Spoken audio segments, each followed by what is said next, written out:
Qué bueno que podamos estar juntos nuevamente, un día de estos días especiales, estas citas especiales a las que nos convoca Dios semanalmente. Ya sabemos que todos los días son para tener comunión con Dios, todo el año, pero hay momentos especiales en que el Señor dice, olvida todo lo demás, deja todo otro pensamiento y yo te estoy convocando para que tengamos un momento especial de comunión. Y hoy estamos en uno de esos días, que es el séptimo día de cada semana.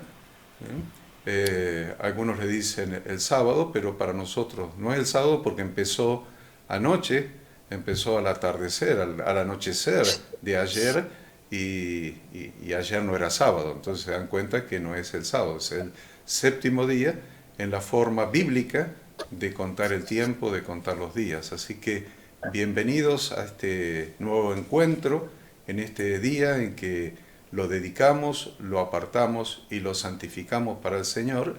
Y empiezo diciendo esto porque tiene íntima relación esto de apartar y de santificar un día para el Señor con el nombre del estudio que vamos a realizar hoy, que es Kedoshim.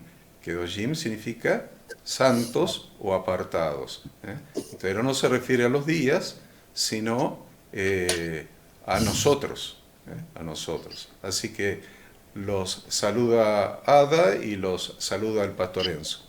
Hola a todos, muy buenos días, un placer compartir con ustedes, un placer poder abrir la palabra del Señor, meditar en ella. Hay tanta riqueza, tantas enseñanzas y la verdad es un gran privilegio para nosotros poder compartir sábado tras sábado este tiempo de la porción semanal.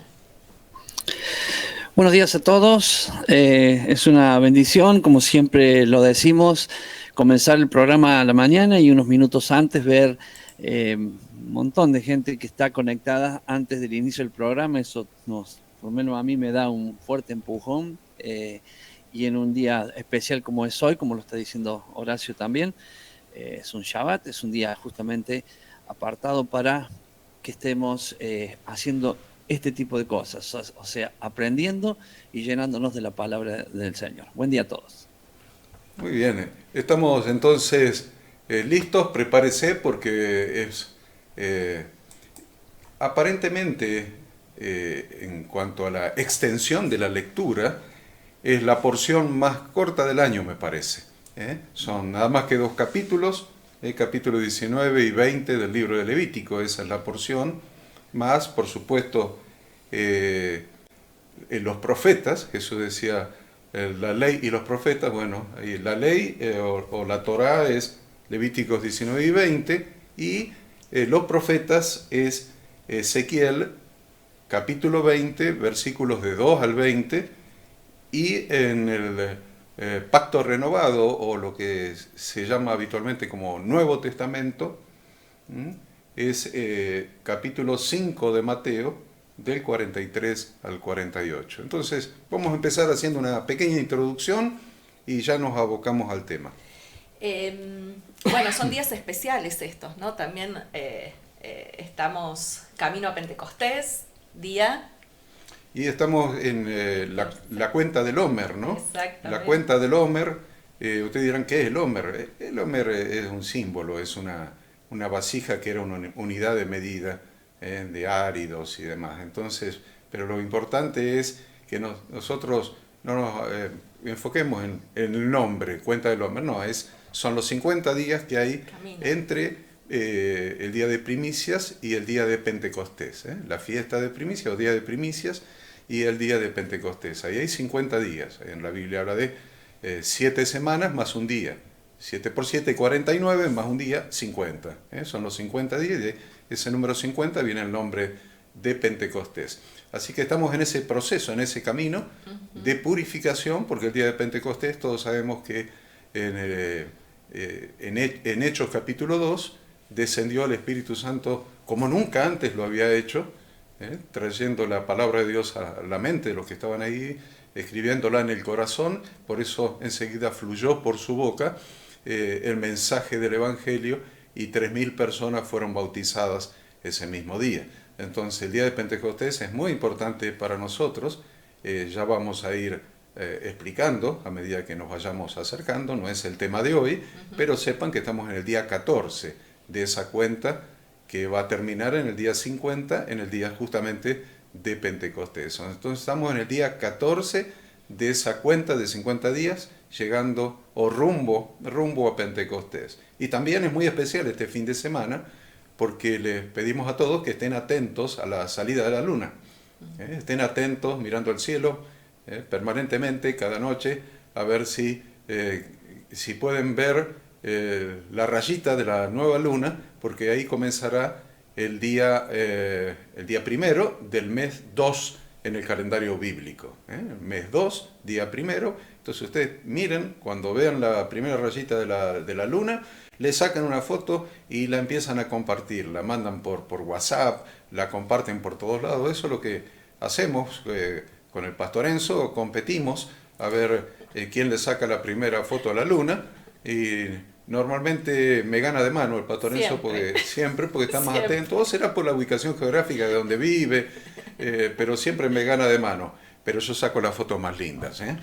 Así que, ¿no, Pastor Enzo, cómo es el asunto del día y de la fiesta, ¿no? De la cuenta y el día? Porque usted saca las primeras fotos, pero yo saco las más lindas. En cuanto a la foto, ustedes tienen una vista muy, ¿cómo se dice? Muy especial. Yo les gano de mano porque siempre hay otro que me mande una foto o la publica en algún lado, la veo y la pongo, pero no es generalmente que yo la estoy viendo, sino que ya con el tiempo se desarrolló una linda comunicación con el tema. Y en cuanto a la cuenta, sería bueno leer Levítico 23:15.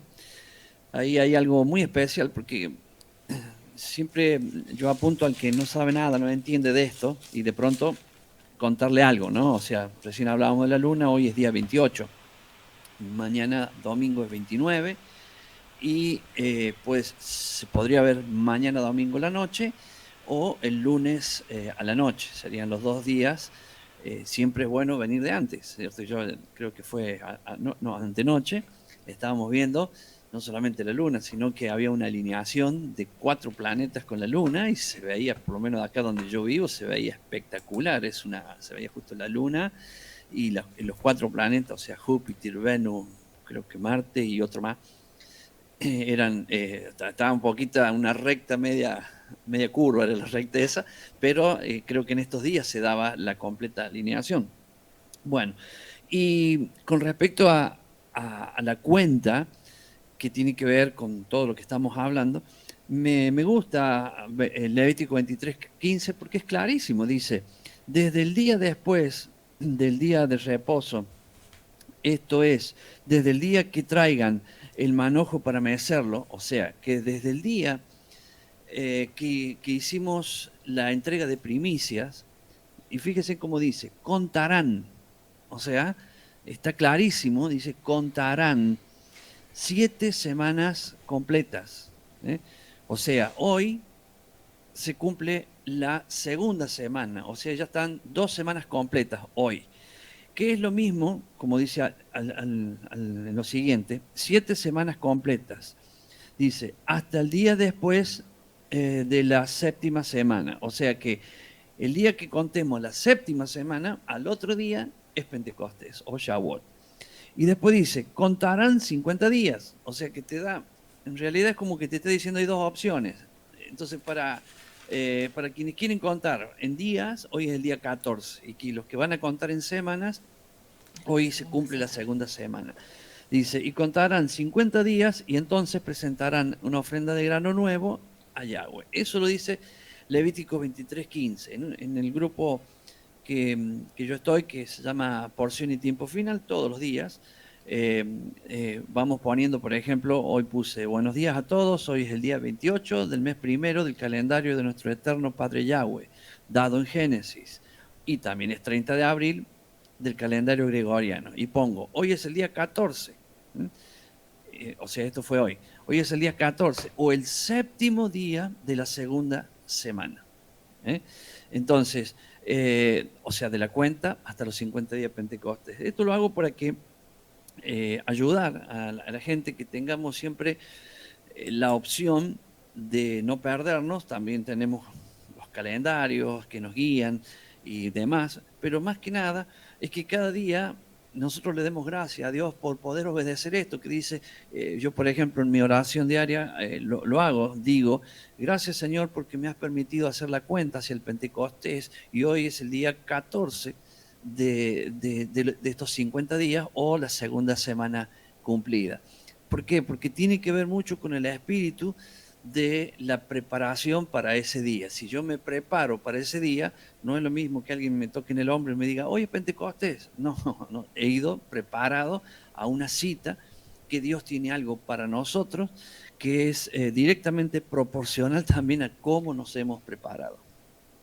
Qué bueno, qué bueno, qué buena, qué bueno y qué clara la explicación. Bueno, arranquemos, Ada, con la introducción por lo menos. Sí, panorámicamente, antes de entrar en el detalle del estudio de la porción, sería interesante poder sintetizar a qué se refieren básicamente estos dos capítulos. Yo diría que hay dos temas centrales en estos dos capítulos. Uno es santidad, la santidad, por eso justamente habla el título de esta porción es Kedoshim, santos apartados, y también el centro de esta parashá va a ser, o de esta porción es, el amor al prójimo. Y justamente va a referirse todo el capítulo 19 a situaciones de la vida diaria en las cuales Dios quiere que mostremos santidad. ¿Por qué? Porque Dios eligió a Israel como su pueblo elegido para revelarse a todas las naciones y para que sea una nación santa como Dios lo es. Y por supuesto, como Dios es santo y es diferente a cualquier otro Dios de las naciones, nosotros como su pueblo también necesitamos ser santos. Entonces, vemos que en esta porción hay un marcado predominio de mandamientos de tipo moral y no de tipo ritual. ¿Vieron? Por ejemplo, antes, porciones anteriores, vimos instrucciones de Dios para los sacerdotes para ofrecer el sacrificio. La semana pasada hablamos de el día de expiación. Entonces, esos son mandamientos de tipo ritual. Sin embargo, en estos dos capítulos vamos a ver mandamientos de tipo moral. En definitiva, Dios siempre exige a su pueblo un estándar moral más elevado, ¿no?, que cualquier otro pueblo o nación del mundo. Luego en el capítulo 20 vamos a ver que hay una serie de instrucciones de Dios con respecto a cuáles son las consecuencias de no guardar el estándar de Dios, de no ser un pueblo santo y de no demostrar en las acciones diarias, porque no es ser santos con una aureola alrededor de la cabeza cada vez que vamos a congregarnos con los hermanos.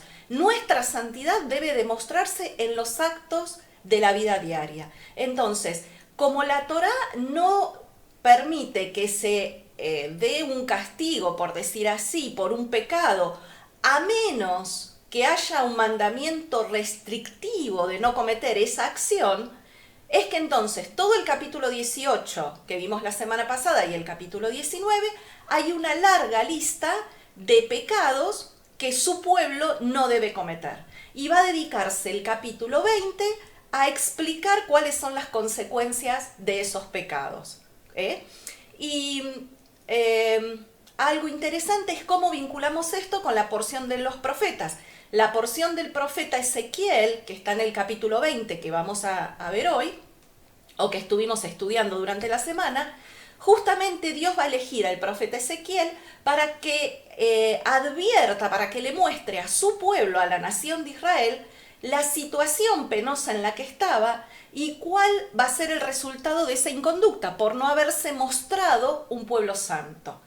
Y Jesús mismo, en la porción que tenemos en Mateo capítulo 5, del 43 al 48, va a ser Jesús mismo explicando el verdadero amor al prójimo puesto en práctica. Entonces ahí tenemos vinculadas las tres partes que abarcan el estudio de esta semana. Es muy importante entonces entender algo en el carácter de Dios, que es, Dios no pide que hagamos algo sin explicar cómo hacerlo. Esto es un eje de esta para allá, de esta porción. Dios pide santidad, pero inmediatamente explica cómo hacerlo. No pide nada sin darte las instrucciones de cómo hacer lo que Él te está pidiendo. Por eso comienza esta porción de hoy con Levítico 19, donde habla de leyes de santidad y de justicia. Dice, habló Yahweh a Moisés diciendo, habla a toda la congregación de los hijos de Israel y diles, santos seréis, porque santo soy yo, Jehová vuestro Dios. Cada uno temerá a su madre y a su padre, y mis días de reposos guardaréis. Yo, Yahweh vuestro Dios, no os volveréis a los ídolos, ni haréis para vosotros dioses de fundición, yo, Yahweh vuestro Dios. Es interesante ver cómo él mismo ahora se identifica como el Dios de ese pueblo. Él hizo un pacto con ese pueblo y se comienza a identificar permanentemente como el Dios de ese pueblo. En los dos primeros versículos, en el 1 y el 2, Dios ordenó a hablar a toda la congregación, No es un mensaje dirigido a un miembro de la congregación, uno más iluminado que otro, uno más inteligente que otro, uno más espiritual que otro. Esas características que resaltarían la personalidad desaparecen en el concepto de Dios, porque para Dios el pacto lo hizo con todo el pueblo. La esposa del Cordero es el conjunto, son todos. Los más inteligentes, los menos inteligentes, los más ricos, los menos ricos, los más pobres, los que tienen más dones, los que tienen menos dones, todos son uno. Son uno delante de los ojos de Dios. Por eso habla a toda la congregación y les enseñó a todos simultáneamente, debido a que la mayoría de los mandamientos de la Torá se encuentran presentes en estas palabras de esta para allá. Y recorre todos los mandamientos del Decálogo, de los 10 mandamientos. Esta para allá es impresionante, es impresionante. Se requirió entonces que todos estuvieran presentes escuchando. Muchos de los preceptos aquí dados ya los habían recibido antes. Si ustedes notan, van a decir, pero esto lo estudiamos hace una para allá, 2 para allá, 3 semanas atrás. Perfecto, pero era conveniente que se repitiesen para que los recuerden mejor, para que los memoricen si quieren. Entonces, muchas veces nosotros decimos, bueno, pero esto ya lo enseñamos. No. Enseñar, a veces es necesario enseñar, escuchar, leer 5 veces, 10 veces lo mismo, porque el proceso enseñanza-aprendizaje se completa cuando el discípulo aprendió, no cuando un maestro lo enseñó. Un maestro lo enseña, y si el discípulo no lo aprendió, no se completó el proceso de enseñanza-aprendizaje. Entonces, cuando se aprende, ¿y cuándo se aprende? Y bueno, el maestro se tendrá que dar cuenta, aplicar la pedagogía de Jesús, enseñar adecuadamente, con la correcta interpretación de las Sagradas Escrituras, y darse cuenta que el discípulo todavía necesita que se lo sigamos repitiendo. Y a veces algunas cosas, los que hemos pastoreado iglesias, las hemos repetido por años, y tal vez sigamos repitiendo algunas cosas hasta que logremos ese aprendizaje. Este capítulo ocupa un lugar central en el libro de Levítico. Encuadra el concepto de santidad, porque el concepto de santidad es el atributo esencial de Dios, el carácter esencial de Dios. La santidad de Dios solamente la podemos entender entendiendo sus atributos, sus perfecciones. Por eso la palabra santo en hebreo es kadosh, santo, significa apartado, separado del mal para obedecer a Dios. Acuérdense de esto. Porque algunos dicen, no, ¿qué significa Kedoshim? Santos, apartados. No, no, no. Es apartado del mal para obedecer a Dios.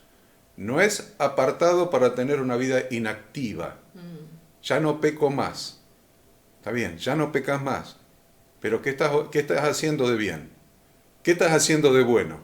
¿A quién estás ayudando?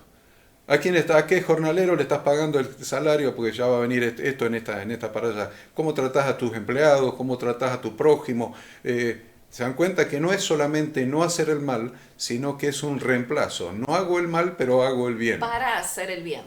Ese es ser apartado. Por eso algunos dicen, no, el séptimo día, el día de reposo, es un día de reposo, de descanso. No, no, no, no, no, de ninguna manera es un día de descanso.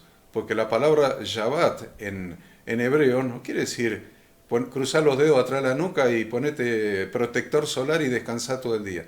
Es reposo activo. Es reposo activo. Nadie puede pensar que Dios terminó la creación, ¿sí? y el séptimo día reposó.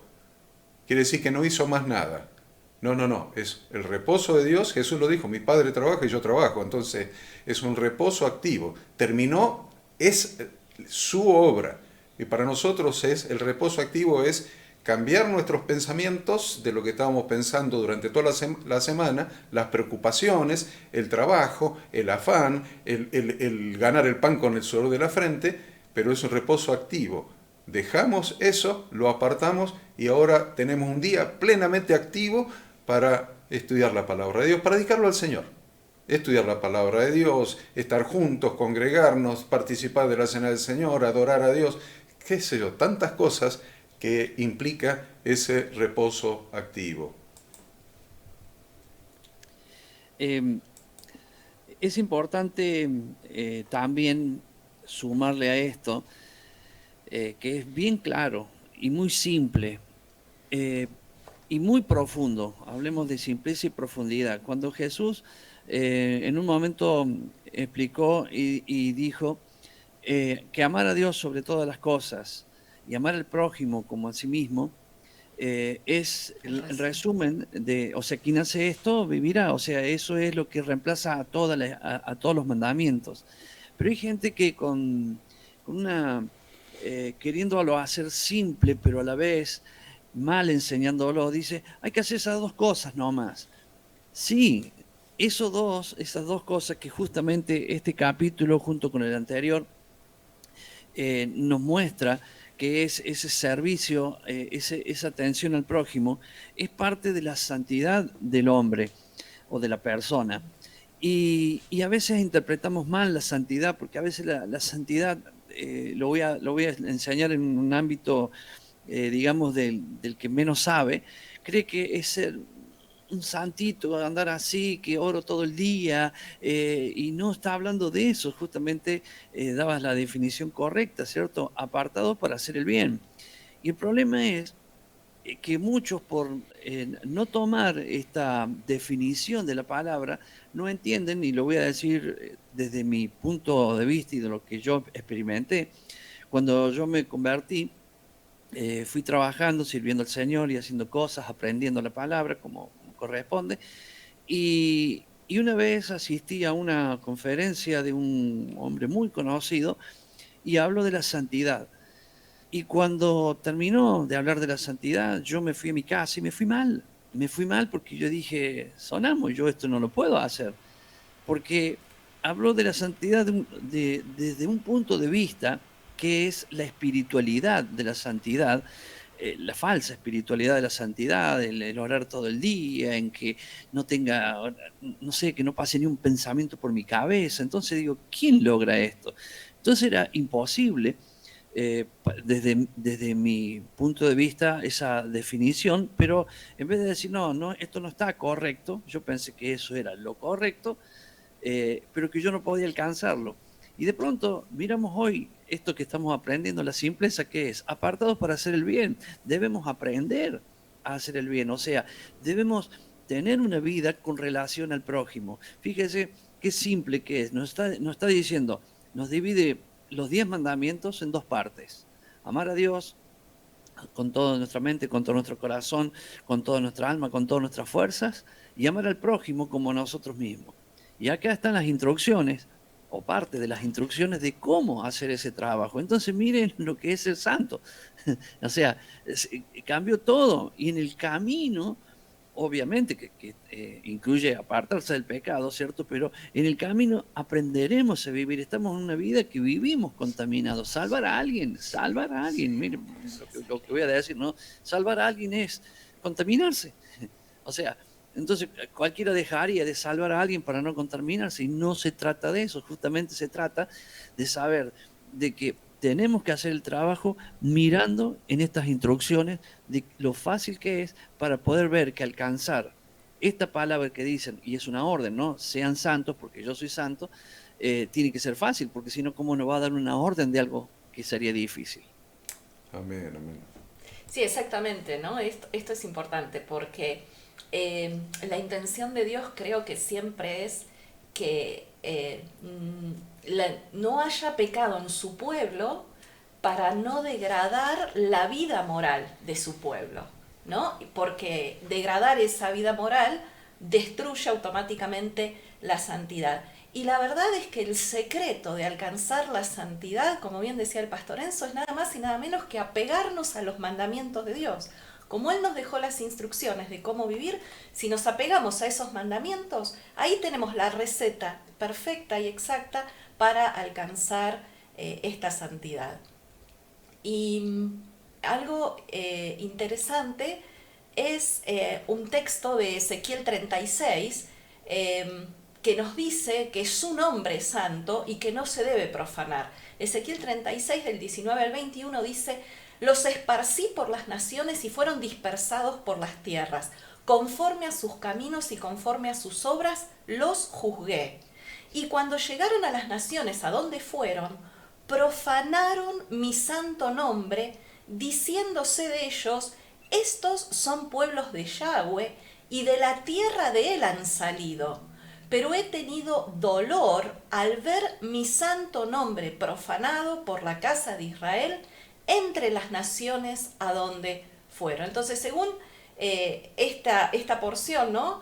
El pueblo, su congregación, profanó el santo nombre de Yahweh cuando dicen que son hijos de Yahweh, pero no se vive en obediencia a sus instrucciones, a sus mandamientos.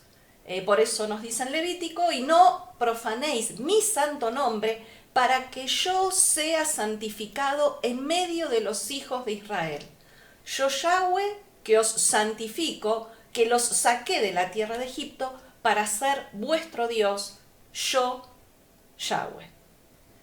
Entonces, a continuación, bueno, ahí podríamos hablar un rato largo, pero el tiempo está pasando más rápido de lo que nosotros quisiéramos, pero podríamos hablar de el mal testimonio como profana el nombre de Dios. Exactamente. Por eso la gente que dice no, porque podemos vivir y seguir pecando porque la gracia sobreabunda, está acá hablando del pueblo de Israel entre los gentiles, entre las naciones, profanando el nombre de Dios por no tener un testimonio, una obediencia a su palabra, una obediencia a sus mandamientos acorde a lo que Dios había instruido. Entonces, a veces somos muy ingenuos en pensar que podemos tener una gritería en nuestra casa, violencia de género, una vida desordenada, inconducta en los negocios, llegar tarde al trabajo, tener inconducta en los negocios, ser estafadores, medidas falsas, etc. Y eso que ven las naciones, teniendo gran nube de testigos, dice la Escritura, alrededor nuestro hay gran nube de testigos, y una manera de profanar el nombre de Dios es tener un mal testimonio, tener una mala reputación. A continuación la Biblia nos habla de temer a madre y padre. Es muy interesante que antes el mandamiento era honra a tu padre y a tu madre. En Éxodo 20:12, en los 10 mandamientos. Honra a tu padre y a tu madre.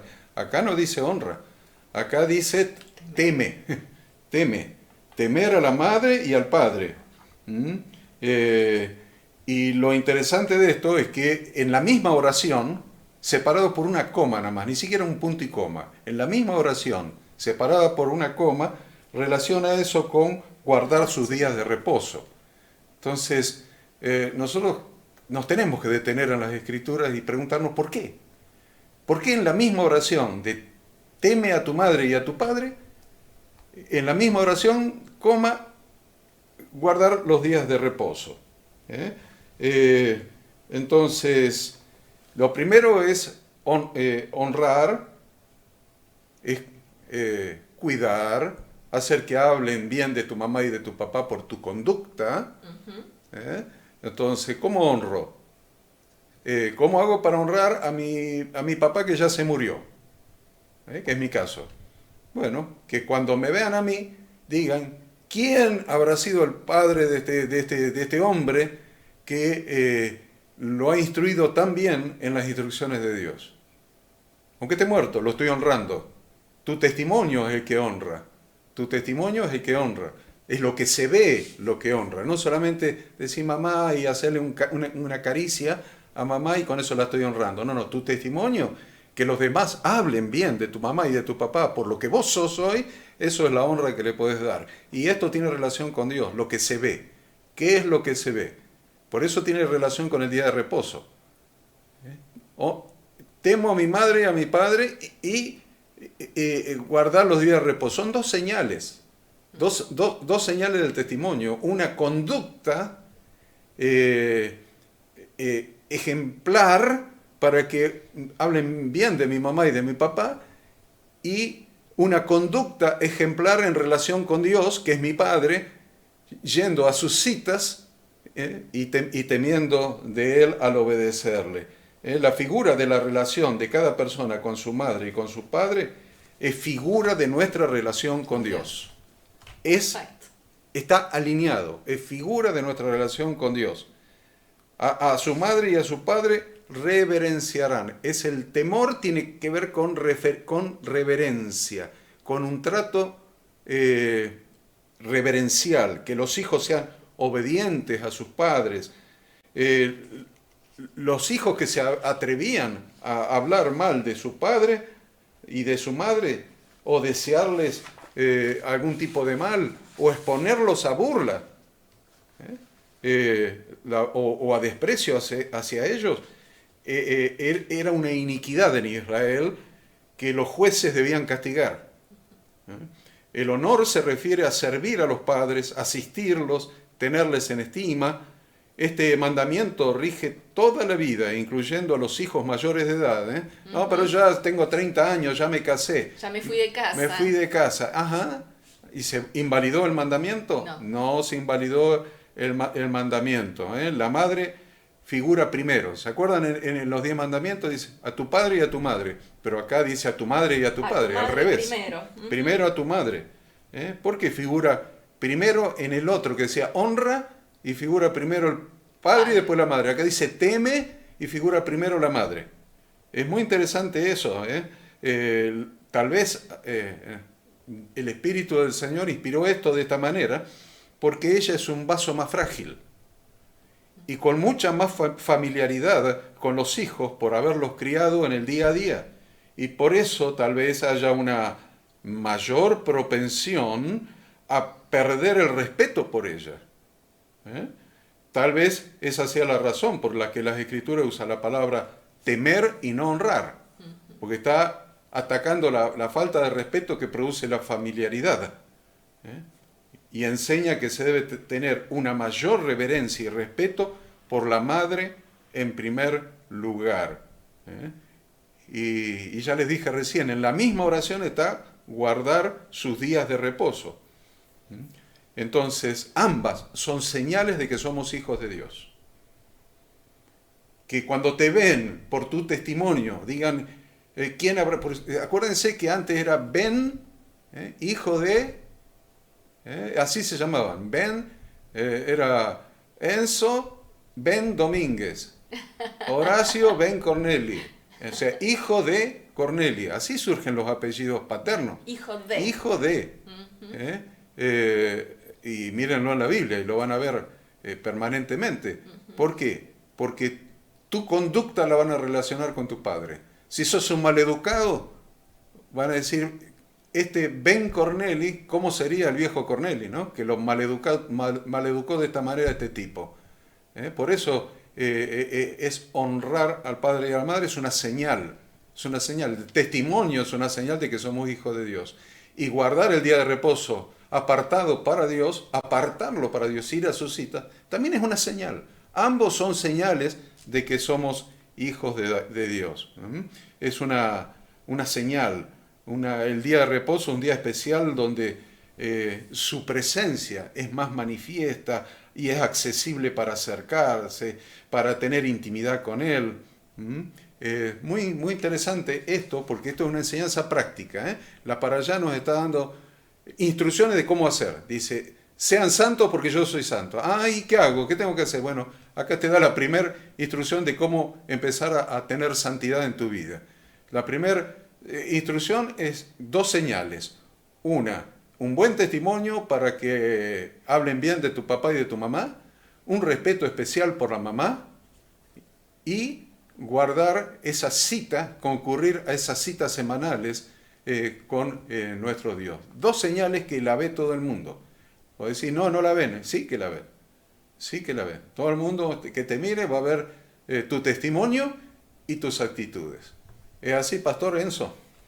Sí, yo sugiero o le pido a toda la gente que está escuchando, más que nada a los más nuevos, que tomen estas instrucciones porque son sencillas, porque después cuando uno las define así, por ejemplo, ¿qué tengo que hacer para ser santo? Esto, esto que estamos hablando, es mucho más fácil, porque va a entender el concepto de santidad y va a saber qué hacer. Por ejemplo, cuando hablábamos de honra a tu padre y a tu madre, en ese orden, ¿cierto? La honra tiene que ver en este caso con la jerarquía. El padre es la autoridad en la casa. Pero acá está hablando del temor. Y el temor es porque siempre Dios pone adelante el más débil. En toda su palabra, en toda la escritura, vamos a ver la protección de Dios siempre al más débil. En una casa sin orden, generalmente un hijo puede contestarle a la madre, pero raro que le conteste al padre. Obviamente lo entendemos, ¿cierto? Porque el padre aplica, estoy hablando de una casa sin orden, ¿no? Aplica la violencia, la fuerza, y entonces él ahí teme al padre, pero no teme a la madre. Entonces acá, como lo estás enseñando vos, Horacio, esa definición tan clara. ¿Por qué va primero la madre? Porque se teme a la madre, está protegiendo al más débil, para que haya el orden en la casa, pero más que nada para la enseñanza de la santidad a la persona. Si nosotros aprendemos este concepto desde este punto de vista, que vamos a decir desde el original, del punto de vista original, vamos a tener una vida de santidad mucho más acelerada, porque antes teníamos el concepto de santo en la espiritualidad. Hay que orar mucho, hay que ayunar, y eso nos hacía santo. Y de pronto veíamos a los oradores, ayunadores, y aclaro, hay que orar, hay que ayunar, ¿cierto? Lo aclaro porque si no algunos creen que estoy diciendo que no. Veíamos los oradores, a los ayunadores que cometían después, qué sé yo, errores garrafales, y decimos, ¿qué pasó acá? ¿Cierto? Es porque no han aprendido el verdadero concepto y va por acá el concepto de la santidad que Dios nos está pidiendo. Bueno, y en el mismo párrafo, lo hemos separado por párrafos, en este de la santidad, incluye la prohibición de volverse a los ídolos y también de hacer. Son 2 palabras, volverse y hacer. En el 4, versículo 4. Ajá, en este párrafo que es desde el 1 hasta el 4, de punto aparte a punto aparte, siempre enseñamos que traten de ver el contexto inmediato de punto aparte a punto aparte. Bueno, hay punto aparte recién después del 4. No volverse y no hacer. Esto significa, no volverse significa no dirigirse hacia los ídolos existentes adorados por otros, pero también no crearse nuevas cosas que nos lleven a la idolatría. ¿Qué es idolatría? Adorar cosas que ocupan el lugar que solamente a Dios le corresponde ocupar. En nuestra vida solamente a Dios le corresponde ocupar el centro, Cuando ponemos alguna cosa como prioridad de nuestra vida que ocupe el centro, estamos creando ídolos.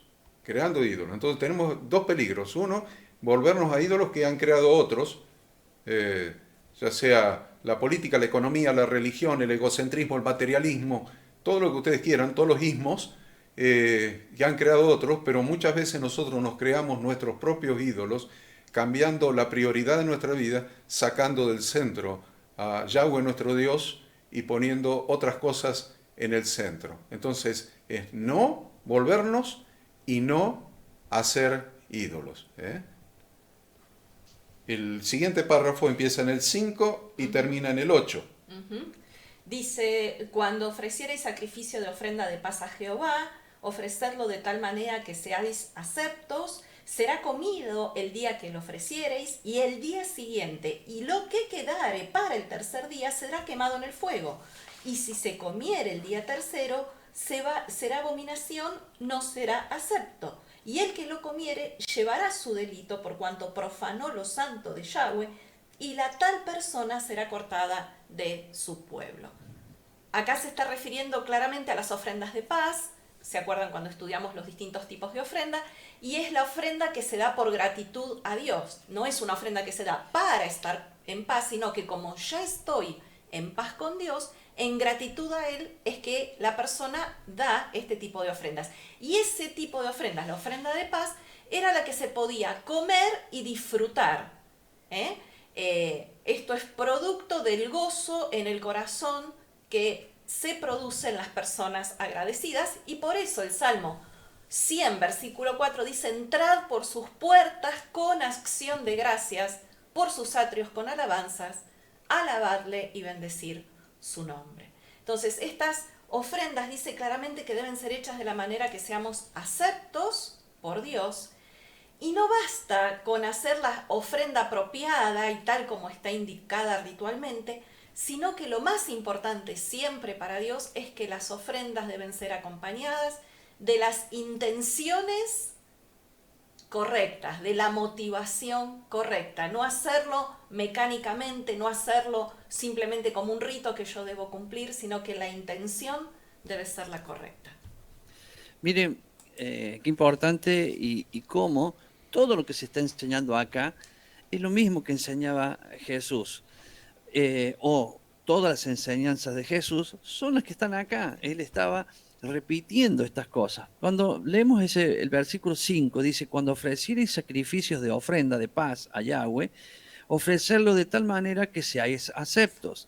Y Jesús dice: cuando presentes tu ofrenda y estás mal con un hermano, deja tu ofrenda, ve y reconcíliate con tu hermano, y después recién toma la ofrenda y llévala. O sea, ¿qué está hablando? ¿Y quién sería el hermano acá? El prójimo.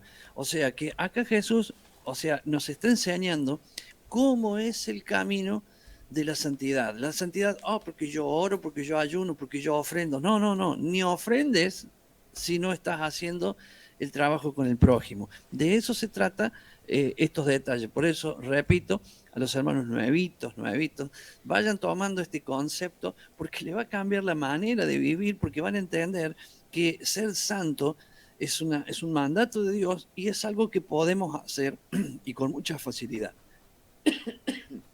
Tal cual. Perdón. Avanzando con el versículo 9 dice: cuando ciegues la mies de tu tierra, no segarás hasta el último rincón de ella, ni espigarás tu tierra segada, y no rebuscarás tu viña, ni recogerás el fruto caído de tu viña. Para el pobre y para el extranjero lo dejarás, yo, Yahweh, vuestro Dios. Y acá está hablando específicamente del concepto de sedaká, lo que la Biblia llama sedaká, que es hacer actos de justicia, solidaridad y bondad con los pobres. Creo yo, leyendo y estudiando en la semana, ¿no? Este es el verdadero concepto de justicia social. Tanto hoy los gobiernos buscan ser justos socialmente y quitarle al que más tiene para darle al más pobre. Bueno, queridos políticos y personas que están en autoridad, vuelvan a la Escritura, lean la Escritura, porque acá claramente está diciendo que la característica de Dios es un Dios misericordioso, un Dios dadivoso. es un Dios de sedaká, de justicia y de solidaridad, y por lo tanto, la muestra de nuestra santidad como pueblo de Él es ser dadivosos como Él es dadivoso. Y dice acá que había que reservar parte de la cosecha para los pobres. Una esquina del campo debía ser dejada sin cosechar y se le debía dar a los pobres acceso irrestricto para que puedan tomar el resto de las cosechas. ¿Querés explicar un poquito la palabra sedaká? Sí, o el concepto? La palabra sedaká es una palabra hebrea, obviamente. Nosotros la podemos traducir como solidaridad, pero tiene su raíz en la palabra sedek, que es justicia. Entonces, de ahí sacamos que sedaká significa solidaridad y justicia. Es la restitución del derecho de un semejante a vivir con dignidad.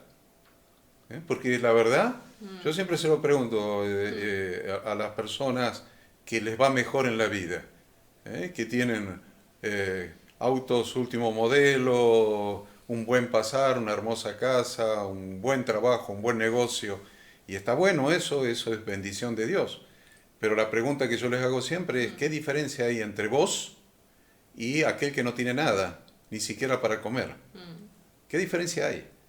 ¿No están hechos los dos a imagen y semejanza de Dios? ¿Hay algo de dignidad en vos diferente que te permita vivir como un duque y al otro pasar hambre y hacerle pasar hambre a su familia? ¿Qué es lo que te diferencia? Y lo único que te diferencia es la bendición de Dios. Nada más. No hay otra diferencia. La imagen de Dios habita por igual en ambos. Entonces, ¿por qué hablamos de solidaridad? Porque es la restitución del derecho de un semejante a vivir con dignidad. Es la devolución, la restitución. Dios te hizo digno, te hizo a su imagen y no estás pasándola bien. Entonces yo te restituyo. Con lo que Dios me ha dado a mí, yo te restituyo tu derecho. No te estoy haciendo un favor. Por eso muchos traducen como justicia y bondad. Y también significa eso, justicia y bondad, pero no me gusta la traducción bondad, sino me gusta más solidaridad.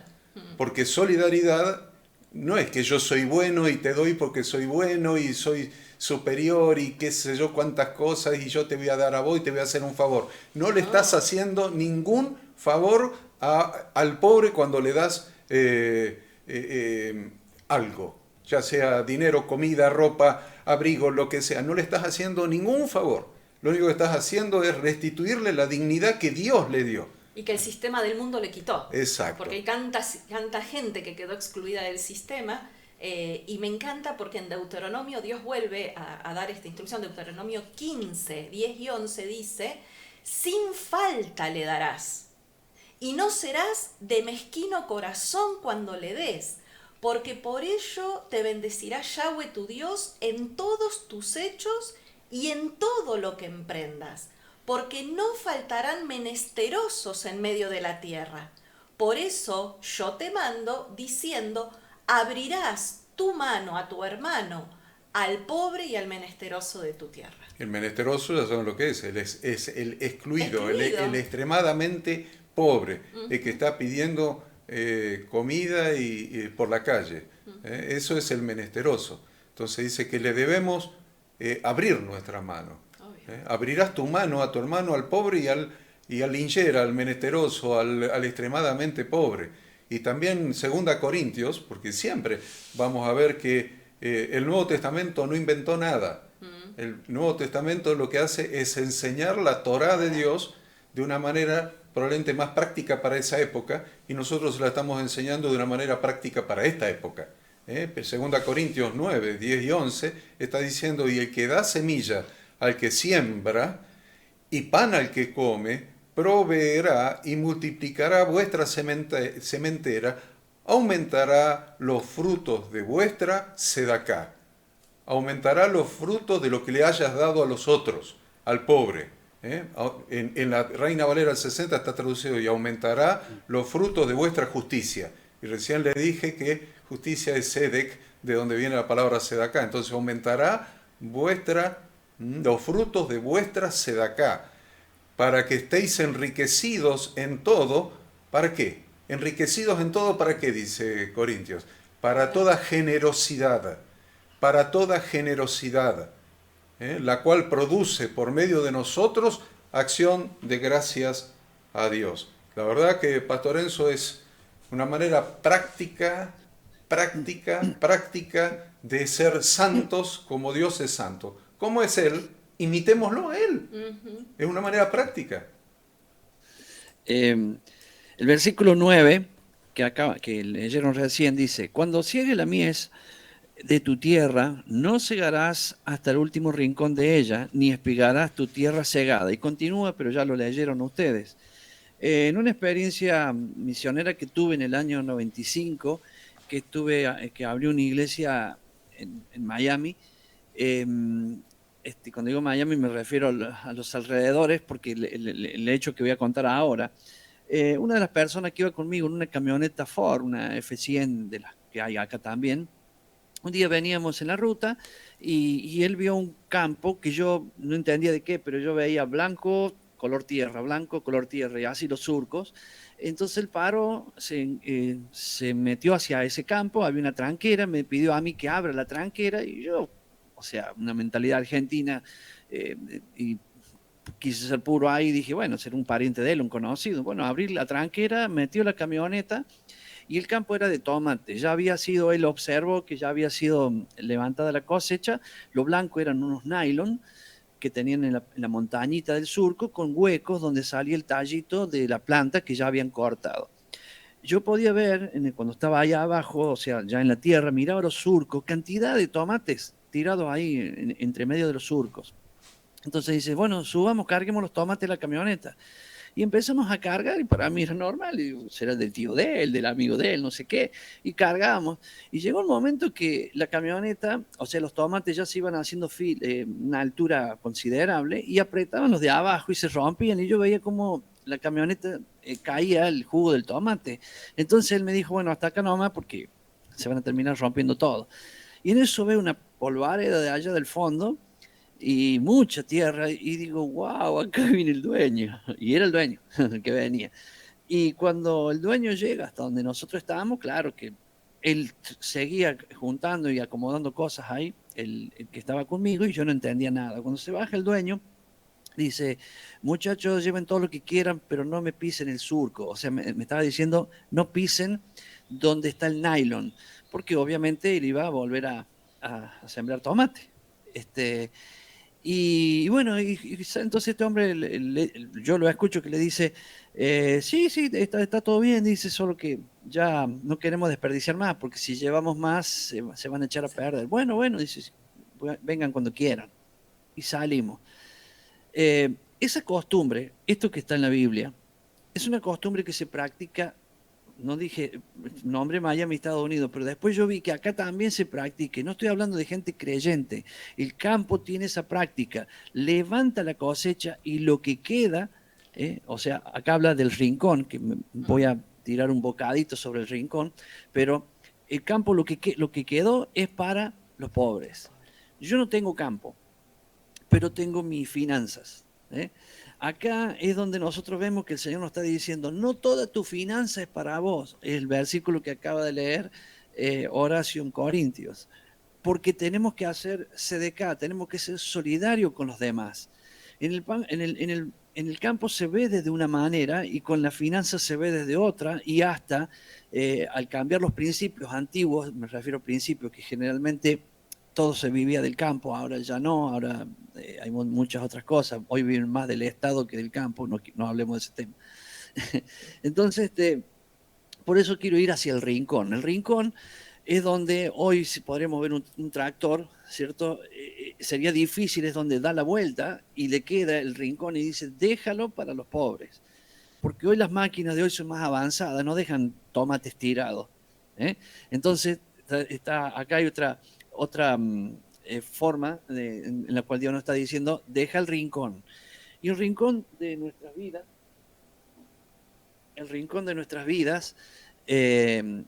tiene que ver con que nosotros en nuestras finanzas observemos bien que hay una parte de nuestras finanzas que tenemos que poner mucha atención, que tiene que ir dirigida hacia las personas que tengan necesidades, porque Dios nos manda. Ser santo es observar al prójimo. Ser santo es ser solidario con el prójimo, no nos olvidemos. Y hay prójimos, que es la parte donde yo quiero ampliar un poquito, darle un poquito más de profundidad en ese rincón, que es esa parte que debemos observar, que el prójimo no es solamente darle a alguien algo, no sé, un paquete de harina, vamos a suponer, para que al menos se haga un pan, y ya está. Hay prójimos que lo vamos a ver una vez y no lo vemos más, pero generalmente hay prójimos que los vemos. Entonces, yo siempre divido a ese prójimo en relación a este rincón en tres partes. Al prójimo que no, voy a empezar por la casa del Señor como Dios nos manda. Primero en la casa y luego los que no son de la casa, ¿cierto? Entonces, a aquellos hermanos que viven una situación de necesidad y que no tienen capacidad, aclaro, y no tienen capacidad. Estos son los pocos, pero los hay. Entonces, son el prójimo que uno debe darles, observarlos, darles, y no se puede pedir mucho porque ellos no tienen capacidad. Pero hay otros que son prójimos con necesidades que cuando uno les da, ellos saben aprovechar. Voy a poner el caso de un comedor, por ejemplo. Viene el papá, trae a los niños porque no tiene trabajo. Entonces es observarlo, y cuando él tenga un trabajo, él va a prosperar y no va a tener necesidad de enviar los niños al comedor, sino va a colaborar con el comedor para que los otros niños coman. Eso es la observación. Y no la política, que es mira cómo doy. No, esa es la observación. Y hay una tercera, o sea, por eso le puse dos. Uno que no tiene capacidad, que siempre vas a tener que darle, y no sentirte mal por hacerlo, porque él no tiene capacidad para multiplicarlo. Siempre digo, en cuanto a la palabra, es una persona peligrosa en este sentido, porque cuando Dios reparte los talentos, a uno le dio uno, a otro le dio dos y a otro le dio cinco. Dios les reclamó a los tres, pero dio diferente cantidad. El que tiene uno es porque nadie puede decir yo no tengo talento. Uno tenés, o tenés más, pero uno tenés. Ese uno es poco al lado del de 5, obvio, pero se debe multiplicar. Es enseñarle a multiplicar, pero la persona no tiene la gran capacidad para ser un líder. Entonces siempre tendremos que extender la mano. Está el otro que le vamos a enseñar, vamos a extender la mano y va a aprender.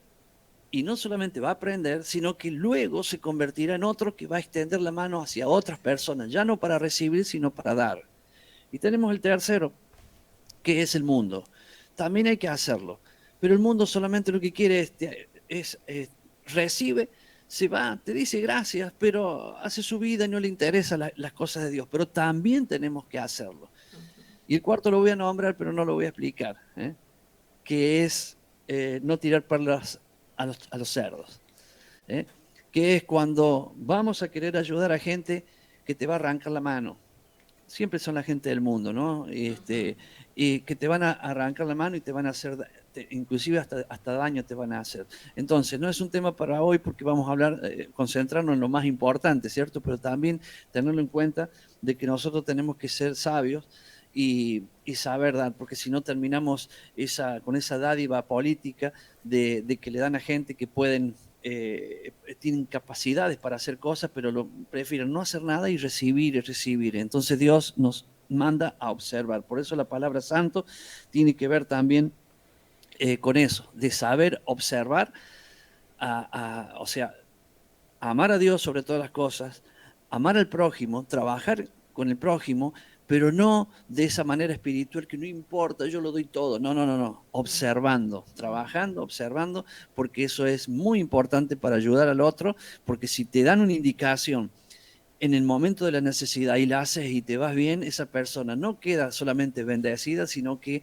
empieza a trabajar para bendecir a otros. Maravilloso. Así es. Avanzando con el versículo 11, Vamos a ir del 11 al 16. No hurtaréis y no engañaréis, ni mentiréis el uno al otro. No juraréis falsamente por mi nombre, profanando así el nombre de tu Dios, yo Yahweh.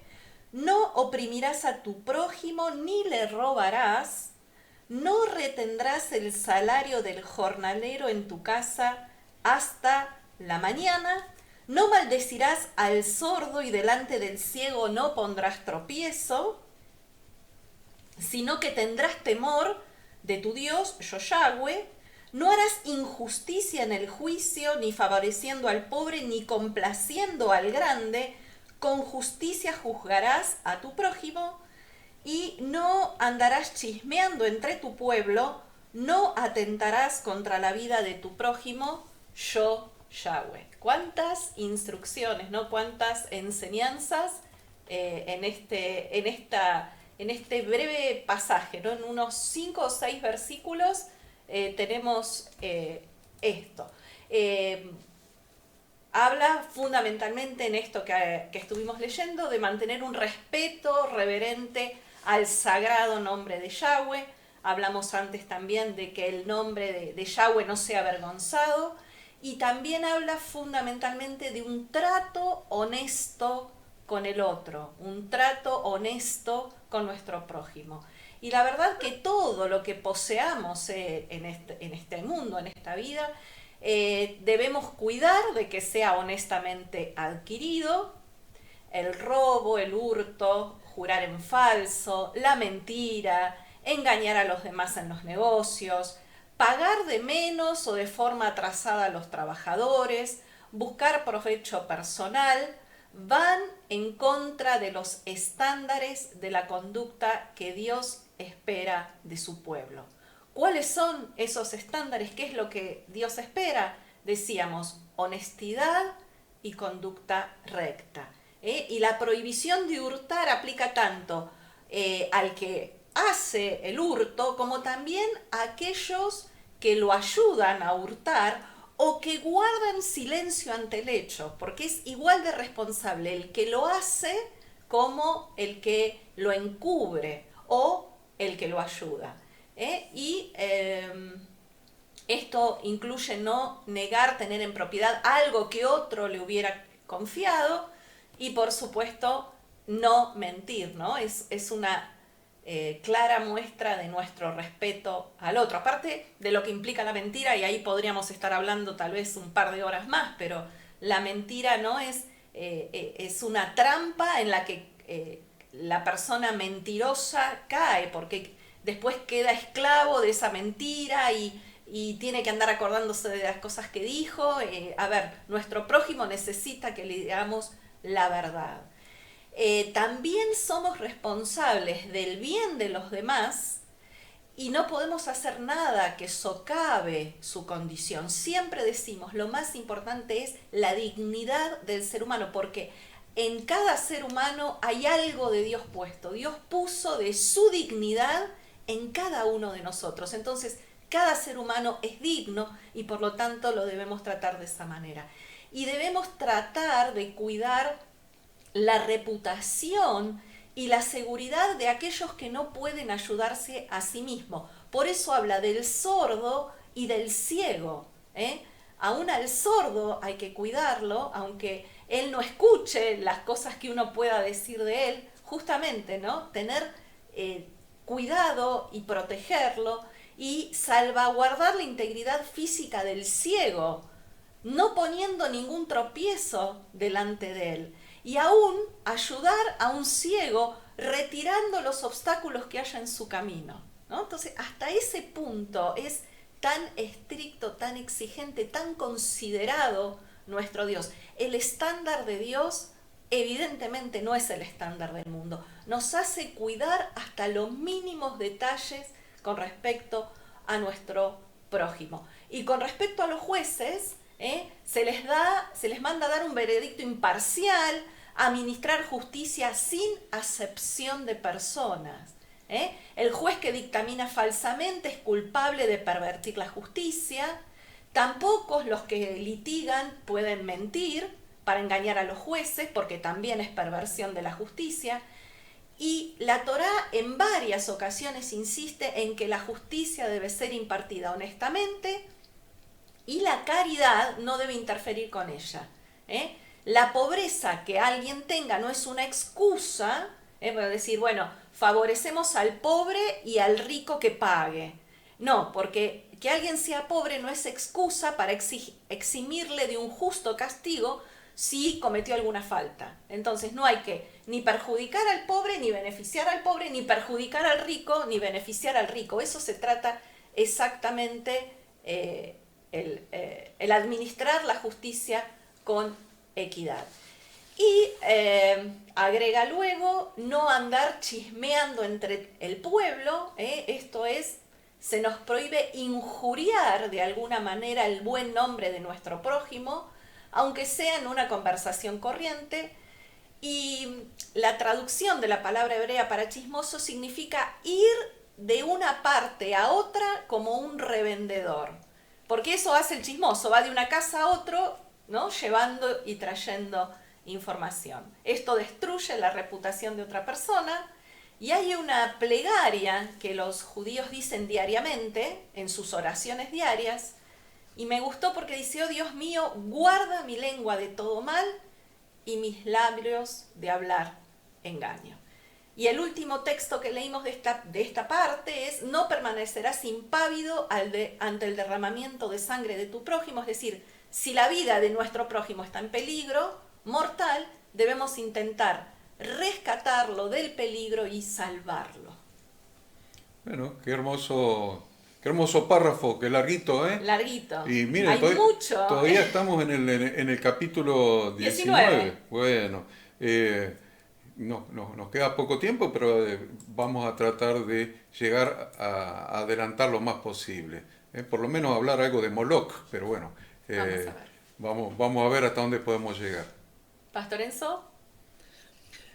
Sí, en relación a lo que estaban diciendo, perdón por ser tan reiterativo en esto, pero esta es una observancia que debemos entender.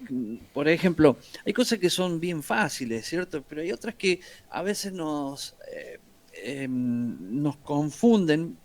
Nos confunden, sino que lo queremos interpretar solamente literalmente y tienen su respuesta literal porque por eso fue escrito, pero tienen también una implicación en lo espiritual. Por ejemplo, cuando está hablando del sordo y cuando está hablando del ciego, ¿cierto? El sordo es alguien que espiritualmente, alguien que no oye la palabra, el ciego alguien que no ve la palabra, por lo tanto, tenemos que trabajar. O sea, por eso decía reiterativo. En este caso, todo lo que está nombrando acá es el amor de Dios a los débiles. Acá estamos hablando de un sordo, de un ciego, estoy siendo específico en algo, ¿cierto? Pero todo es el amor de Dios hacia los más débiles. ¿Cómo llega el amor de Dios hacia los más débiles? Va a llegar con los santos, porque los santos son los que van a llevar ese amor y van a hacer el cuidado, porque es obvio que tiene que ver con lo literal que está diciendo ahí, pero también tiene que ver con lo espiritual. Alguien que no oye la palabra hay que ayudarlo a oír, y hay quien oye la palabra pero no oye todo. Son las personas que están confundidas, son las personas que la rodean. Por ejemplo, hay gente que YouTube hace un desastre en la cabeza de muchos hermanos, ¿cierto? Y hay que ayudarles y no podés comenzar la ayuda con la censura. Como diciendo, bueno, no mire más YouTube. Claro que ayudaría mucho hasta que se ordene, ¿no es cierto? Pero hay que intentar darle una línea de aprendizaje. Por eso los estudios sistemáticos que tienen que ver con la facultad y la facultad bíblica y demás son pero tan importantes. Entonces, ese es el trabajo que debemos estar haciendo. Entonces, a ver, yo quiero vivir una vida de santidad, Hoy, cuando cerremos el programa, muchos van a poder decir, ahora ya sé bien por dónde me tengo que dirigir para una vida de santidad, porque me están diciendo que estas cosas es lo que me hace vivir una vida de santidad. Ayudar a los débiles. Y en este caso va nombrando el chismear y todo eso, que claro que lo caratulamos y lo ponemos como un tremendo pecado, y está bien, es correcto, pero son cosas que ya muchos ya las sabemos, pero cuando vemos estas otras, el amor de Dios hacia la debilidad de los otros, ¿cómo es que Dios lo acerca a ese amor? Lo va a acercar por sus santos, por ese reino de sacerdotes, esa gente santa que Él ha formado para poder llevar su amor. Dios quiere que su amor llegue a todos y tiene una herramienta para hacerlo, y son sus santos, o sea, los sacerdotes de Dios, que no siempre lo digo, no diga sacerdote el pastor, todos, usted que está ahí en la línea, nos está viendo, es un sacerdote, porque Dios le dio una función, un trabajo para que usted realice, y acá usted está viendo instrucciones de lo que tenemos que hacer. Amén. Versículo 17, del 17 al 18 dice: no aborrecerás a tu hermano en tu corazón, razonarás con tu prójimo para que no participes de su pecado, y no te vengarás ni guardarás rencor a los hijos de tu pueblo. Y acá viene el texto, probablemente el texto central: sino que amarás a tu prójimo como a ti mismo, yo, Yahweh. Cuando dice no odiarás en tu corazón, es obviamente Dios, para que seamos santos, se requiere de nosotros no permitir que el odio se apodere de nosotros. Se nos manda a corregir a nuestro prójimo con amor, razonar con él sin hacernos partícipe de su pecado, es decir, antes que odiar, ¿qué pretende Dios que hagamos? Que lo corrijamos, pero que lo corrijamos con amor, no guardar odio por algo en que nos haya injuriado. La verdad es que es muy fácil a cualquiera de nosotros enojarnos, ofendernos. Entonces, me hizo algo, ya está. Me enojo, me distancio, lo empiezo a odiar, no lo puedo ni ver siquiera que pase por la vereda de mi casa. Y si pensamos que nuestro prójimo nos ha perjudicado en algo, no debemos albergar resentimiento ni alejarnos. Más bien debemos mostrarle el daño que nos ha causado y razonar esa situación con él. Y hoy también lo citaba el pastor Enzo, eso también Jesús lo menciona en Lucas 17:3. Él nos dice: miren por vosotros mismos, si tu hermano pecare contra ti, repréndele, y si se arrepiente, perdónale. La corrección fraterna, con amor, porque es un hermano, es una obligación que nos debemos unos a otros.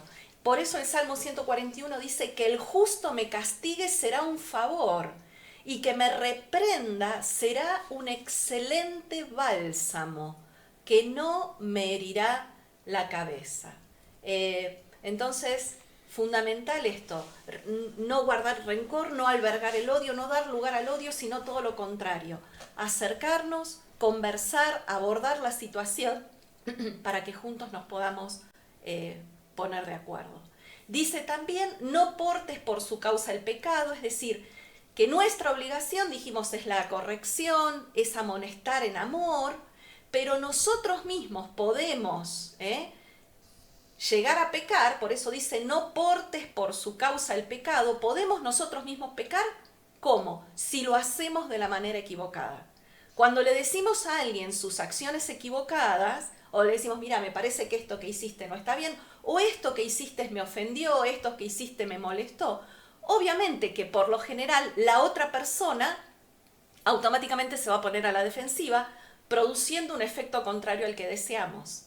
Por eso es fundamental, siempre decimos, no es tan importante qué decimos, sino el cómo decimos. Por eso dice razonarás. Razonarás. Razonarás te implica bajarte del caballo, ponerse a la altura de sus pensamientos e intentar dar las razones. Exacto. Las razones. De razones viene razonarás. Qué bueno. No te vengarás y no guardarás rencor. Nos manda a deponer para ser santos todo sentimiento de venganza y de rencor, revestirnos de amor fraternal. ¿Y qué es la venganza? Es contraatacar al que nos hizo algo. Vos me la hiciste, entonces yo te hago otra cosa. Y ahí entramos en un círculo vicioso que no paramos. Tratamos de hacerle algún daño, o también contraatacar es rehusarle, hacerle un favor que en otra situación le hubiéramos hecho. Pero como yo estoy resentido y me quiero vengar, entonces en caso de poder ayudarte, también me retengo a hacerlo. Dios quiere que eliminemos de nuestro corazón el insulto o el maltrato que sufrimos. Siempre Dios, por eso en otro pasaje del Nuevo Testamento habla de la raíz de amargura, ¿no? Porque después Dios sabe que si empezamos a acumular rencor y resentimiento en nuestro corazón, va a generarse en nosotros una raíz de amargura que no solamente va a terminar afectándonos a nosotros, sino también a los que tenemos a nuestro alrededor. Qué bueno, está... Viene el amarás a tu prójimo. ¿Y amarás a tu prójimo? ¿Qué es amar a tu prójimo? Es la regla de oro que Jesús cita después en Mateo 7:12. Mateo 7:12 Jesús dice: así que todas las cosas que ustedes quieran que los hombres hagan con vosotros, así también hagan ustedes con ellos. Y Jesús dice, porque esto es la ley y los profetas. En definitiva, el amor a Dios y el amor al prójimo es la síntesis de toda la Torá. Y acá está mencionada en Levítico capítulo 19 y Jesús lo vuelve a mencionar cuando da el Sermón del Monte en Mateo 7:12. A ese versículo se lo llama la regla de oro. Se trata de que querramos que los demás tengan éxito, prosperidad, que tratemos con consideración y con respeto. Dios incluye aún a las personas que nos resulta difícil amar. Por eso Jesús también en Mateo 5 va a hablar de esto, ¿no? Porque es fácil amar a los que nos aman, pero difícil es amar al enemigo. El amor debe ser auténtico, con respeto, buscando lo mejor para ellos, acompañarlo en el dolor, concederles el beneficio de la duda, asistirlos materialmente y jamás considerarnos más que nadie. Qué interesante que eso es tan claro el Señor, ¿no? Es tan claro el Señor en sus mandamientos que dice, acá te voy a poner un límite, acá te voy a poner un límite, porque vos no tenés que juzgar, tenés que ayudar, tenés que razonar, pero tenés un límite. No hagas un yugo desigual, ese es el límite. Podés aconsejar y todo lo demás, y dices, ay, qué simpático me resultó este pecador, ahora vamos a hacer una sociedad. Por eso inmediatamente sigue el versículo 19, dice, mis estatutos guardarás, no harás ayuntar tu ganado con animales de otra especie, tu campo no sembrarás con mezcla de semillas, y no te pondrás vestidos con mezcla de hilos. Claramente está hablando del yugo desigual. Miren la sabiduría de Dios en la hilación, porque a veces nos podemos confundir. Dice, ay, tenemos que ser tan buenos con el pecador que vamos a hacer una sociedad y los dos, ay, mira cómo nos entendimos. Yo lo quise convencer de que estaba haciendo un pecado y nos entendimos de tal manera que salimos socios. No. Acá por eso sigue inmediatamente el versículo 19. Las mezclas prohibidas se refieren claramente a la prohibición del yugo desigual. No se puede juntar dos especies distintas de animales, domésticos o salvajes, no sembrar el campo mezclando especies. Es muy interesante eso, porque tampoco dice se puede mezclar fibras en la ropa. No es capricho de Dios el hecho de que demande a sus hijos que nos cuidemos de hacer alianza con aquellos que no son sus hijos. Él conoce nuestra naturaleza y vulnerabilidad y la influencia que resulta de los acuerdos, de los contratos, de los pactos.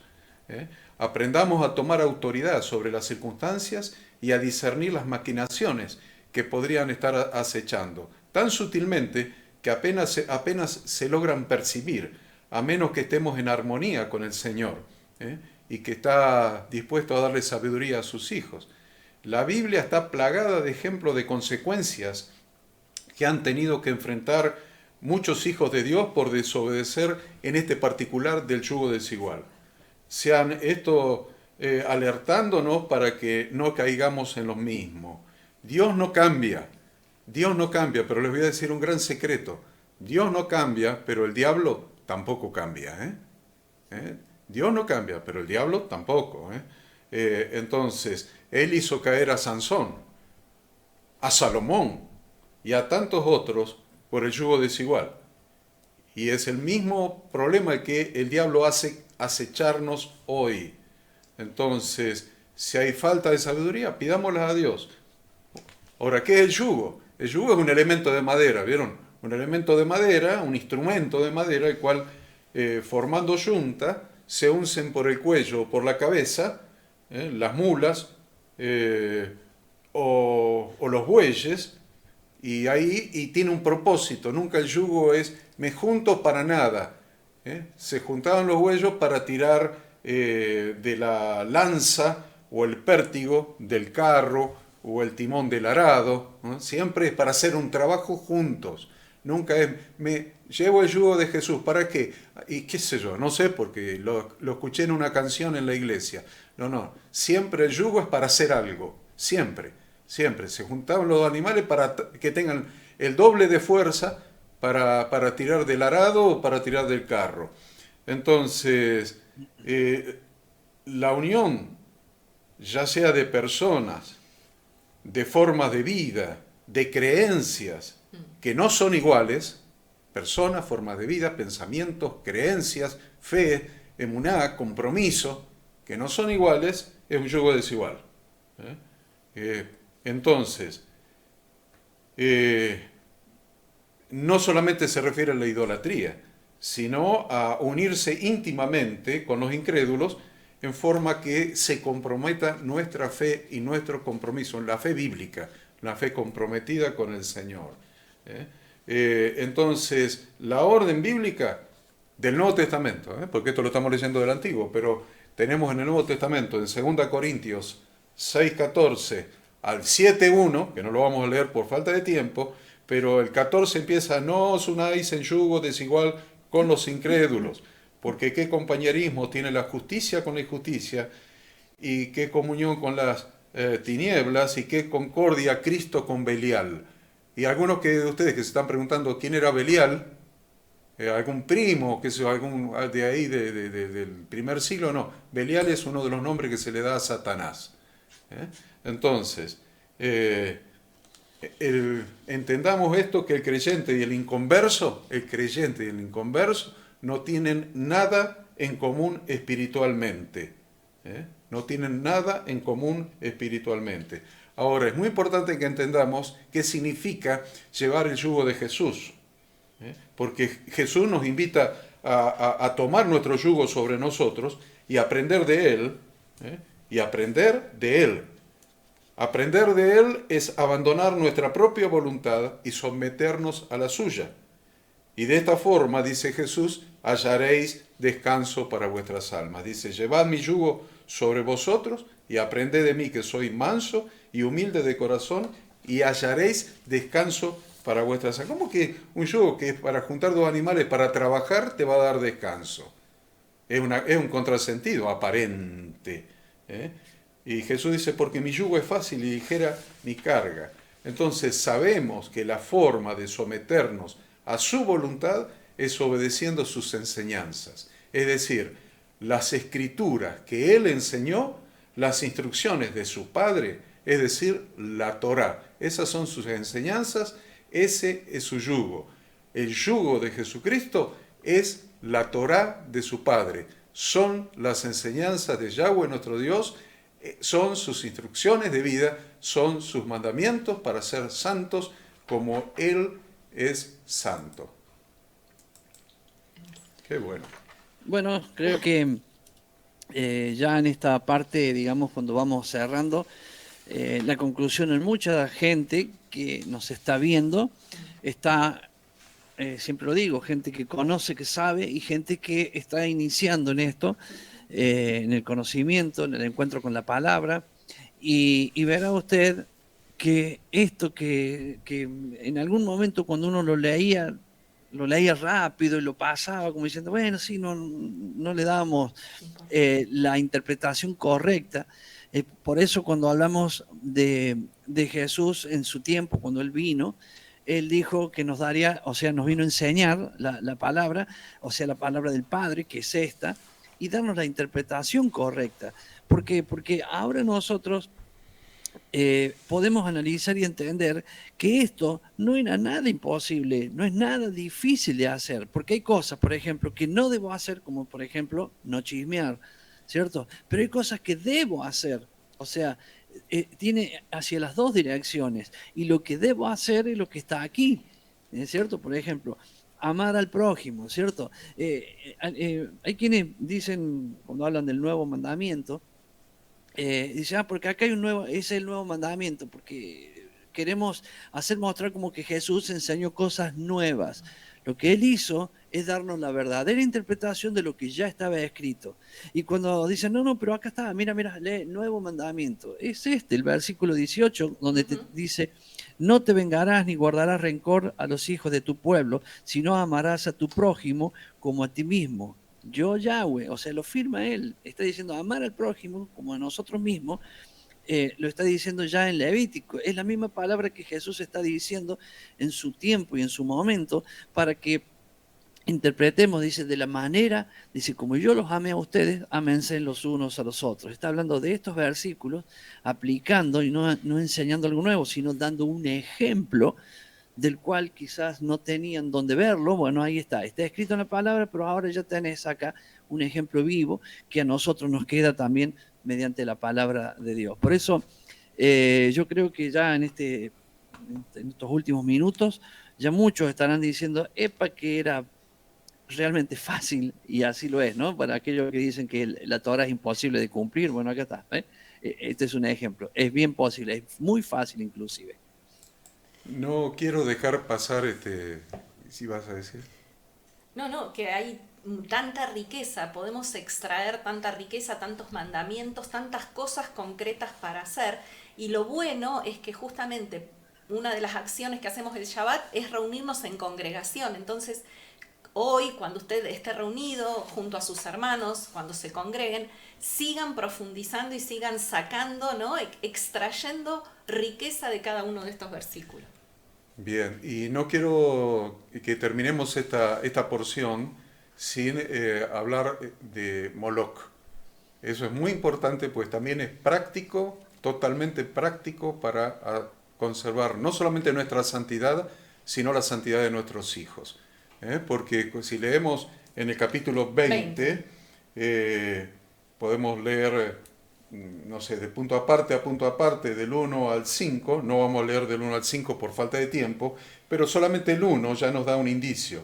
Habló Yahweh a Moisés diciendo, dirás asimismo a los hijos de Israel, cualquier varón de los hijos de Israel o de los extranjeros que moran en Israel, que ofreciere a alguno de sus hijos a Moloch, de seguro morirá, el pueblo de la tierra lo apedreará.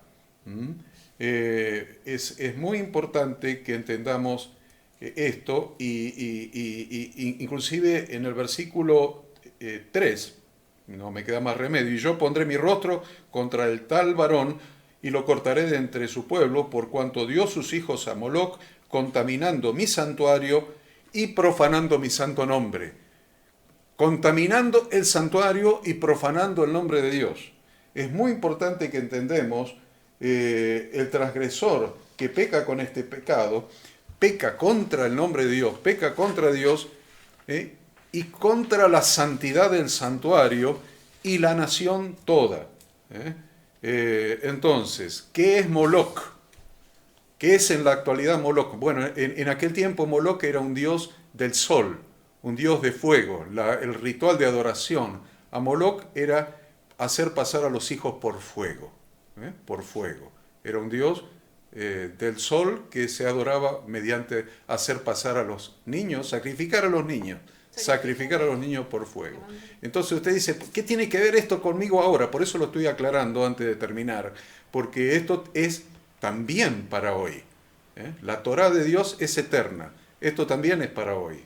En la actualidad, ofrecer los hijos al fuego de Moloch tiene relación con permitir a los hijos pasar por el fuego de ciertas películas, por ejemplo, el fuego de ciertos dibujos animados, donde hay demonios Yo a veces me aterro cuando voy a alguna casa y veo a los chicos mirando televisión, dibujos animados, y están viendo demonios que aparecen, que los poseen, que vuelan, que qué sé yo cuántas cosas hacen.